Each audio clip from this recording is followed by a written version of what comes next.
do mundo do sobrenatural. Hoje eu trago para vocês mais um vídeo aqui no canal, mais um vídeo da playlist de Brasil Assombrado. Porém, antes de falar a respeito desse vídeo, já convido a todos a darem uma passadinha aqui embaixo na descrição e conhecerem as redes sociais do canal. O blog Passaporte para o Sobrenatural e o Instagram @milas_freitas. Além disso, já deve ter passado aqui por cima o nosso card do canal de gameplays. Ou seja, se você gosta de games, vá lá, se inscreva e participe dos nossos jogos gravados em estreia. E além disso, também já deve ter passado aqui por cima o nosso card do canal Sonho Imaginário, um canal de reflexões, pensamentos, reviews de obras que não sejam do gênero terror, horror e suspense, e de mangás de todos os gêneros, como por exemplo Black Cat, G-Man, temos aqui Suicide Club e Nas Montanhas do Terror. Então, quem gosta dessa temática, quer saber a respeito dessas obras, se inscreva no canal Sonho Imaginário e desde logo seja muito bem-vindo. Vocês já devem ter notado o novo botão aqui embaixo. Trata-se do botão Seja Membro. Caso queira ajudar o canal se tornando membro com a quantia de R$ 1,99 por mês, você terá o benefício de ter a cavernosa ao lado de seu nome, além de prioridade na resposta aos comentários. Desde logo, agradeço aos que já são membros e aos que se tornarão membros para ajudar o canal. Muito obrigada! Então, pessoal, conforme lhes falei, hoje lhes trago mais um vídeo da playlist de Brasil Assombrado. No vídeo de hoje, não retrataremos um estado brasileiro, mas sim uma cidade localizada no interior paulista, e é um lugar que pretendo visitar um dia. Conhecida como a Silent Hill brasileira, falo-lhes de Paranapiacaba. Quer saber mais a respeito dessa cidade e todas as suas lendas? Aguardem após a intro do canal. Até já!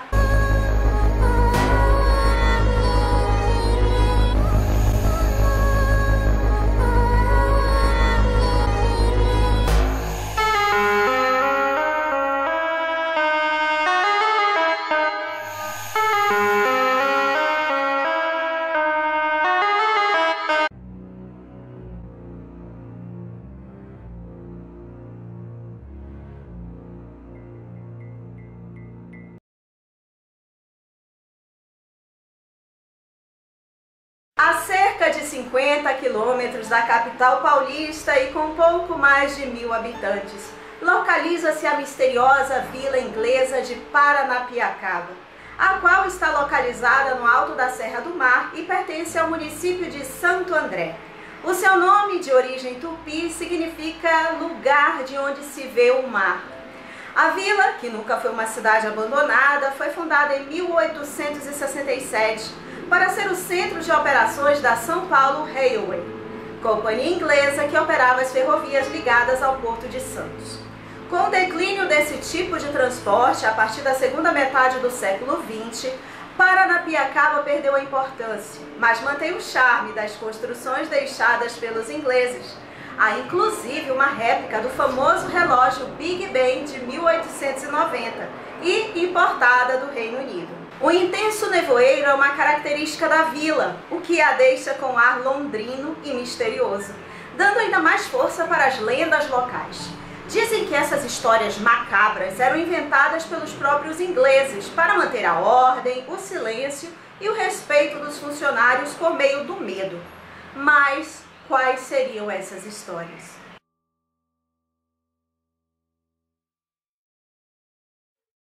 É difícil observar a densa neblina pairando sobre a vila sem se perguntar de onde ela vem. Surgindo e tomando conta de toda a vila, um ar que chega a dar arrepios. Quando os visitantes da vila de Paranapiacaba observam a densa neblina chegando, ficam muitas vezes questionando de onde ela vem e por que é tão espessa. No entanto, eles não imaginam que por trás desse véu branco que cobre toda a região, há uma triste lenda. Uma das lendas mais conhecidas pelos moradores narra a trágica história de uma moça, filha do engenheiro-chefe, que se apaixonou por um dos operários da ferrovia, mas que foi impedida de realizar sua cerimônia de casamento. Mesmo após a moça, filha do engenheiro-chefe, manter um relacionamento oculto do conhecimento de seu pai, o qual era contra, pois o rapaz era uma pessoa simples e sem recursos financeiros, destoando do nível social de sua filha, eles marcaram casamento na igreja de Paranapiacaba. Chegou o dia e estava tudo pronto para o casamento, incluindo um belo vestido vindo da capital com um véu tão longo que mal caberia no salão da igreja. Mas o pai da noiva, descobrindo o casamento devido a informações transmitidas por um de seus funcionários, ficou enfurecido e ordenou que o noivo, também um de seus funcionários, fosse trancado em um vagão de trem e enviado para a Baixada Santista, impedindo desta forma de comparecer à sua própria cerimônia de casamento. A noiva, por sua vez, ficou desesperada ao descobrir que seu pai mandou seu noivo serra abaixo. Transtornada e profundamente triste e revoltada com a situação, largou tudo e correu atrás do seu amor, descendo pelo caminho dos trilhos, aos prantos, tropeçando, caindo várias vezes, e ao continuar a sua descida, chega ao meio da primeira ponte ferroviária que atravessava parte do vale da Serra do Mar. Na ponte, já cansada e em prantos, desequilibra-se e despenca do alto para o abismo que havia abaixo, morrendo de forma fatal. Uma ressalva é de que em uma das pesquisas acerca dessa lenda, indica que ela não se desequilibrou, mas sim que ela realmente se jogou da ponte. Pois bem, diz-se ainda que embora tivessem feito várias buscas atrás do corpo da jovem, de forma misteriosa ela nunca foi encontrada. Desde então, dizem que a densa neblina que invade a vila, principalmente no final das tardes e à noite, seria até hoje a alma da jovem com seu lindo véu esvoaçante atingindo toda a região da vila em busca de seu noivo. Destaca-se que alguns trilheiros afirmam ter visto o fantasma da noiva se jogando da ponte quando estão acampados no quarto patamar. Uma observação é que essa lenda ela já foi tratada em um dos nossos primeiros vídeos da playlist de mistérios, aqui no canal intitulada Noivas Fantasmas, em que retratamos várias histórias de noivas fantasmas. Bem, colocarei o link aqui na descrição e em cards fixados para que depois vocês assistam a esse vídeo.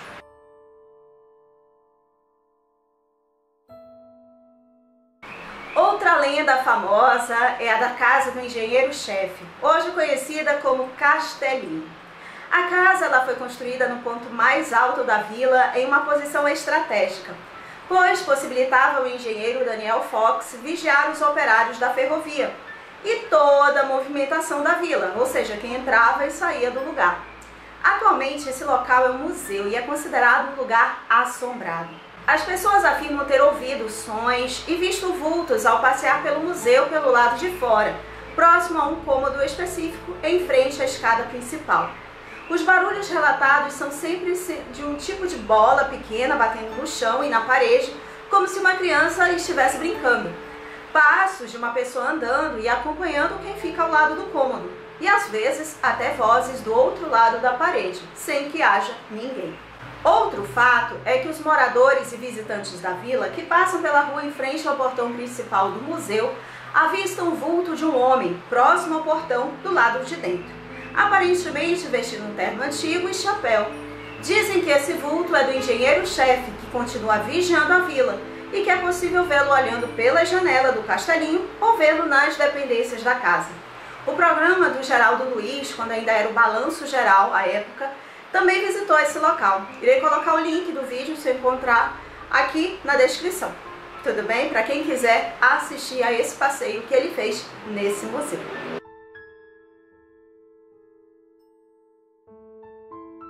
Durante a construção da ferrovia na Serra do Mar, muitos acidentes aconteceram, tirando a vida de muitos empregados que realizavam os serviços de implantação e obras nessa linha. Também, mesmo após o início das atividades ferroviárias com os trens Marias Fumaça em operação, muitos acidentes ocorreram matando diversas pessoas. Devido a esses fatos terríveis, alguns relatam que houve os gemidos dos funcionários que morreram durante a construção da ferrovia. Veem vultos e que sempre havia um trecho onde as máquinas teimavam em quebrar ou pararem sozinhas de forma misteriosa. Na serra, entre o quarto e o quinto patamar da ferrovia, seria possível ouvir durante a noite ruídos de locomotivas e gritos de pessoas que morreram em um acidente durante a construção do sistema funicular. Diz a lenda que à noite também é possível ouvir o som de uma locomotiva cuja caldeira explodiu, além da sensação de deslocamento do ar por causa da passagem da composição no 13º túnel do trajeto. Atualmente, esse trecho, conhecido como Linha Velha, é particular e tem o seu acesso proibido, pois existem muitos locais perigosos, como pontes com estruturas já corroídas pelo tempo e mesmo sem proteções laterais, podendo provocar a queda de pessoas que queiram se aventurar por esses locais.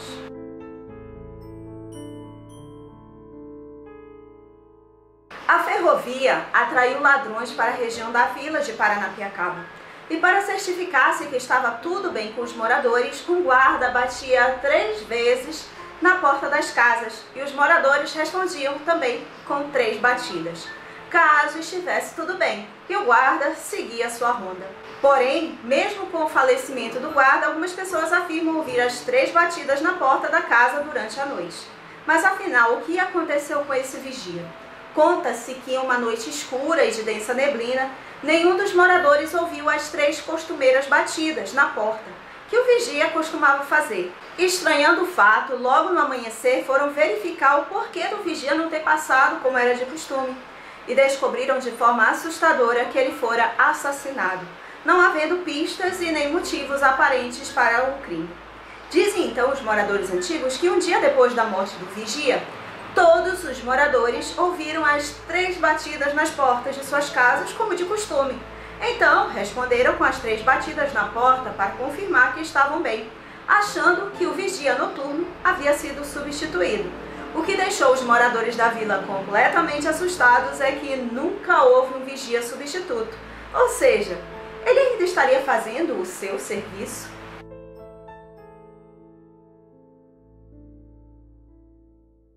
Durante muitas décadas, os animados bailes realizados na vila de Paranapiacaba embalaram os passos de muitas pessoas que bailaram no salão. Mas alguém nunca deixou de estar lá. Durante o tempo dos ingleses, era muito comum os moradores dedicarem seu tempo livre às artes, principalmente à música e à dança. Os bailes eram tradicionais e juntavam todos os moradores, bem como atraíam visitantes em animadas noitadas. Conta a história que uma jovem moradora exibia todas as suas habilidades de exímia bailarina, deslizando suavemente pelo salão embalada pela banda local. Seu sapateado atraía a atenção de todos que paravam para observá-la. Em todos os bailes a presença dessa jovem era certa, e seu pequeno show particular embevecia a todos os presentes. Os tempos passaram e os bailes foram se tornando mais raros. A jovem envelheceu e a idade trouxe doenças que a impediram de fazer o que mais gostava, dançar. Com a limitação veio a tristeza e a morte. Porém, a passagem para um outro nível de existência libertou a bailarina de seu corpo débil e hoje, em algumas noites, ela é vista deslizando seus leves passos pelo salão do clube. E quem passa ao lado do prédio garante que ouve seus sapateados. Dizem ainda que os moradores antigos que, quando em atividade, aos finais de grandes bailes e o lira totalmente vazio e trancado, vigias noturnos teriam visto em várias noites pelas grandes janelas uma mulher dançando sozinha no palco num salão vazio. Em alguns dias, vigias tinham que dormir lá dentro do clube. E ao acordar no meio da madrugada, às vezes para ir ao banheiro ou mesmo para uma breve ronda, observavam que em uma das salas a imagem de uma dama sumia do quadro. E sempre que desciam ao salão principal, viam vultos claros e suaves se escondendo entre as grossas cortinas de veludo. Assustados e não entendendo o que viam, os vigias se assustavam ainda mais quando observavam que a dama voltara ao quadro antes de vazio.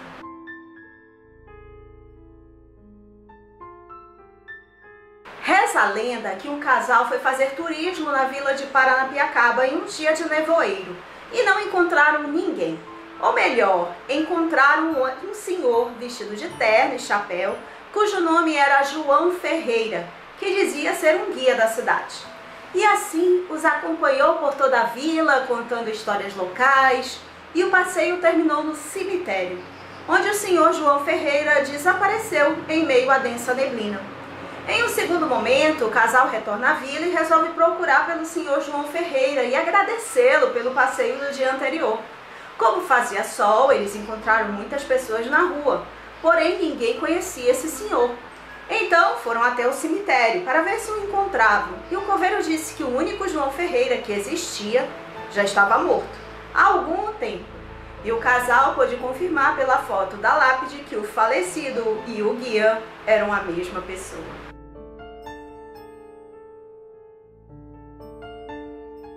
Quando os ingleses viviam na vila, eram de maioria religiosa protestante e anglicana. Na parte alta ficava, e ainda fica, a Igreja Católica Bom Jesus de Paranapiacaba. Para anunciar cerimônias, procissões, missas de sétimo dia e cortejos fúnebres aos moradores católicos da parte de baixo, o padre usava uma árvore centenária, o eucalipto, conhecido como pau da missa. Atualmente, essa árvore se trata apenas de um tronco. Diz a lenda que se alguém bater 3 vezes à meia-noite nessa árvore, verá o espectro da pessoa que morreu, cujo nome está anunciado no pau da missa.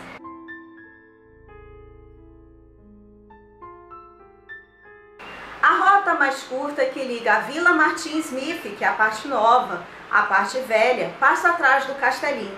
É o Caminho do Mensch, homenagem ao engenheiro Frederic Mensch. Moradores recomendam não a usar, mas se tiver de fazê-lo, convém subir cantando, para que o espectro assustador não o assombre.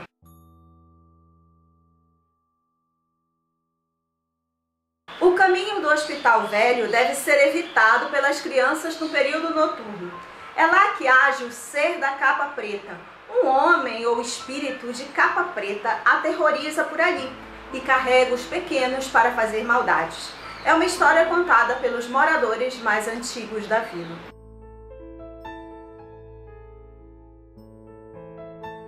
O Lira Serrano é palco de uma história extraordinária. Funcionários da secretaria do clube haviam encerrado seu trabalho administrativo e fechado as portas, parando do lado de fora para conversar antes de ir embora.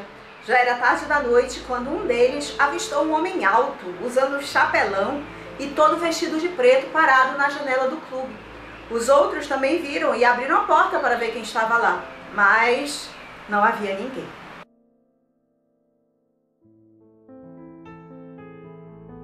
O assassino inglês apelidado Jack the Ripper, ou seja, Jack o Estripador, cometeu seus crimes. No mínimo 5 prostitutas mortas com o mesmo modus operandi. Garganta cortada da esquerda para a direita e órgãos internos retirados. Entre agosto e novembro de 1888, em Whitechapel, leste de Londres. Nunca houve uma prisão oficial, embora os crimes tenham cessado quando um dos suspeitos, chamado David Cohen, foi detido por ser antissocial, violento e foi internado em um hospício. Porém, a precisão cirúrgica com que o Jack assassinou suas vítimas gerou especulações de que o criminoso poderia ser um médico. Um dos suspeitos era o maçom Sir William Whittaker, médico que cuidou da sífilis do príncipe Albert Victor, assíduo frequentador de prostíbulos que ganhou a confiança da rainha Vitória. O próprio príncipe era suspeito, mas especula-se que com as mortes Gu tem ajudado a acobertar o escândalo. Albert Victor teria tido um caso com uma prostituta da qual nasceu uma menina. A criança teria sido entregue aos cuidados de uma família, a mãe foi internada no asilo de doentes mentais e as testemunhas eliminadas pelo médico. Diz a lenda em Paranapiacaba que outro médico teria cometido crimes semelhantes ao de Jack e fugiu para uma vila ferroviária construída pelos ingleses na América do Sul. Na época, Paranapiacaba era a única opção. Disse que na antiga casa do médico funciona hoje uma pousada milenar, na estrada do Hospital Velho. E o nome da pousada é Pousada do Jack.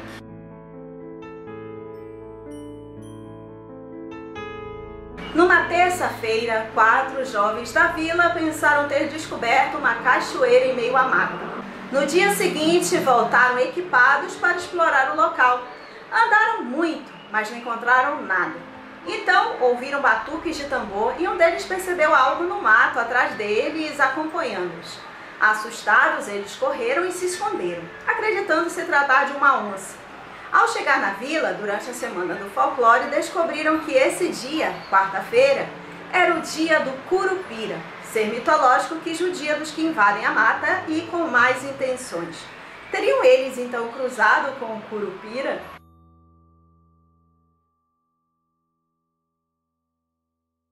Essa era a cachoeira mais frequentada da região há 15 anos, quando não havia controle de entrada na vila. A cachoeira leva esse nome, pois reza a lenda que 3 moças haveriam morrido afogadas lá. Afirmam que seus espíritos ainda permanecem no local onde vagam eternamente, dando sustos em quem ousa passar a noite na mata fechada. Campistas dizem também ouvir barulhos na madrugada, como se machados cortassem as árvores. Mas, de manhã, nunca veio nenhum tronco tombado.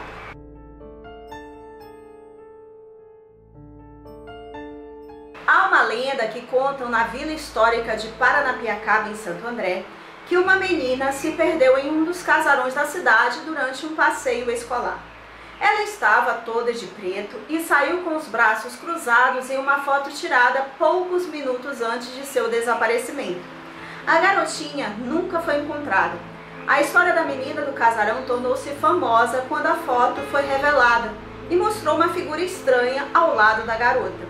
O mais estranho é que ela desapareceu no casarão de um dos barões da época, considerado um carrasco pelas pessoas com quem trabalhava.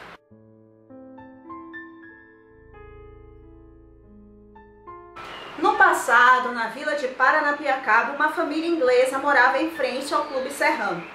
Ao lado havia um pequeno parquinho com caixa de areia, gangorra, gira-gira e balanços. Essa família era composta de pai, mãe e filha. Em um dia com muita neblina, a pequena menina ficou na janela da casa por horas, observando o parquinho. A mãe estava tricotando e o pai trabalhava na ferrovia. A menina chegou até a sua mãe e perguntou se poderia ir ao parque brincar com seu amiguinho, pois ele estava acenando para ela. A mãe, receosa por conta da neblina, não deixou que a menina saísse de casa. Entretanto, nos dias que se sucederam, por volta de uma semana, a menina continuou pedindo à mãe para brincar no parquinho com seu amigo. Até que a mãe, irritada com os vários pedidos da menina, resolveu ir até a janela e tirar satisfações com o garoto. Era um dia com neblina. No entanto, não ventava e a mulher procurava um amigo de sua filha sem sucesso. Então, a menina, com tranquilidade, apontou para o balanço. E ali não havia ninguém. Porém, o balanço verde do parquinho balançava, como se uma pessoa estivesse sentada nele. Como se uma criança brincasse nele. A mãe ficou aterrorizada e rapidamente retirou sua filha da janela. Demorou muitos anos para que a casa fosse novamente habitada. Contudo, diz a lenda que em alguns dias sem vento, quem passar na frente do parque, ao lado do Clube Serrano, pode avistar o balanço se movendo. Um movimento que só poderia ser feito se uma pessoa estivesse ali sentada. Muitos já observaram esse balanço se movimentando de um lado para o outro, enquanto os outros 3 ficam parados. Seria o garotinho visto pela filha da família brincando e aguardando por sua amiguinha, que nunca foi fazer companhia para ele? Vai saber. Inclusive, no programa Balanço Geral, apresentado pelo Geraldo Luiz à época, ele visitou esse lugar e presenciou o movimento do balanço sem que houvesse ninguém. E o canal Caça Fantasmas Brasil também visitou esse lugar. Bem, irei colocar o link correspondente ao vídeo desses locais que eu citei aqui na descrição para que depois vocês assistam. E de logo, pessoal, vocês vão ouvir ao fundo, acredito eu, né, porque a pessoa não tem aqueles efeitos especiais para abafar, vocês vão ouvir uma trilha sonora, um efeito sonoro de pássaros fazendo o maior escândalo, mas faz parte do show, tá bom? Só para deixar essa ressalva.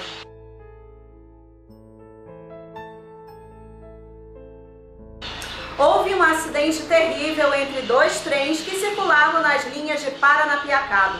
Ao verificar o seu horário de partida, o maquinista de uma das composições olhou o relógio da estação através do espelho retrovisor de sua composição. Pela imagem refletida, confundiu os números 4, em numeral romano, com o número 6, também numeral romano, e saiu da estação ferroviária antes do seu horário de partida. Outro trem vinha pela mesma linha em sentido contrário e colidiram brutalmente. Na estação, desde então, o relógio teve o numeral romano substituído por 4, como se fosse 3 mais 1, em numeral romano, para evitar uma futura confusão. Muitos moradores de Paranapiacaba preferem os relógios de pulso e de parede com essa grafia alterada, pois o número 4, em algarismo romano, foi associado a mau agouro.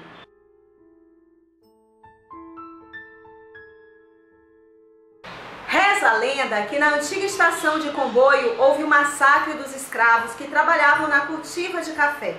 Pessoas da vila dizem que ouvem e veem espíritos dos escravos e dos coronéis toda sexta-feira. No túnel por onde passava o comboio, hoje chamado Túnel dos Mortos, estão os escravos enterrados nas paredes. E diz também que é possível ouvir os seus gemidos desesperados através das paredes. Inclusive, o programa do Geraldo Luiz, do Balanço Geral, à época, ele também visitou esse lugar. E o link do vídeo, se eu encontrar, eu colocarei aqui embaixo na descrição.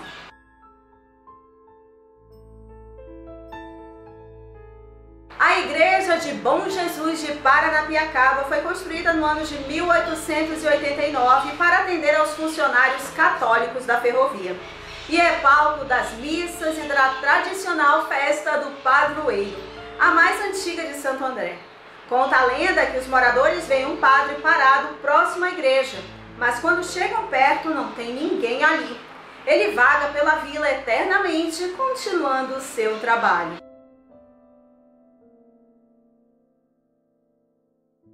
Nos remotos tempos que remontam à passagem do século XIX para o século XX, o transporte em geral no Brasil era muito precário, sendo a ferrovia um sistema inovador e revolucionário para a época, sendo o principal meio de deslocamento de pessoas e cargas entre as diversas cidades do estado de São Paulo.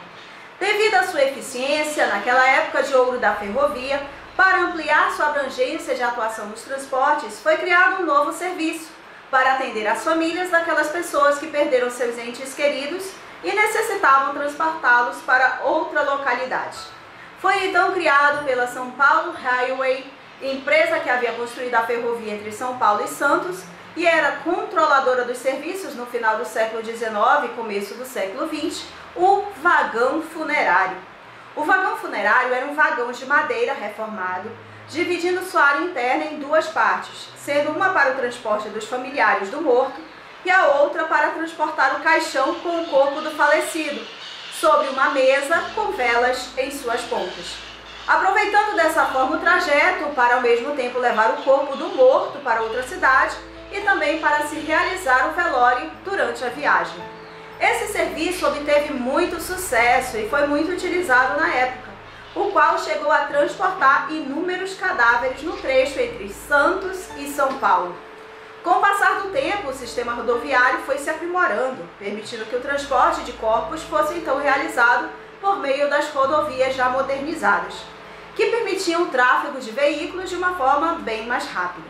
Com isso, o famoso vagão funerário foi desativado e ficou abandonado, até que na década do ano de 2000 foi reformado e colocado em exposição no Museu Ferroviário de Paranapiacaba.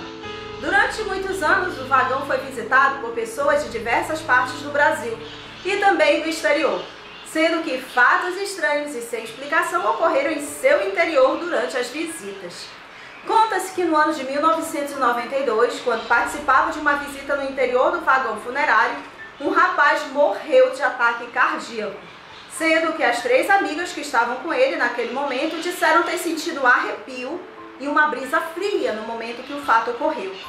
Muitos outros acidentes já ocorreram dentro do vagão funerário, fazendo com que atualmente seja proibida a entrada de visitantes em seu interior, podendo somente serem feitas fotografias do lado externo. Podem-se ver vários avisos de proibida entrada ao redor do vagão funerário, evitando dessa forma que novos acidentes aconteçam.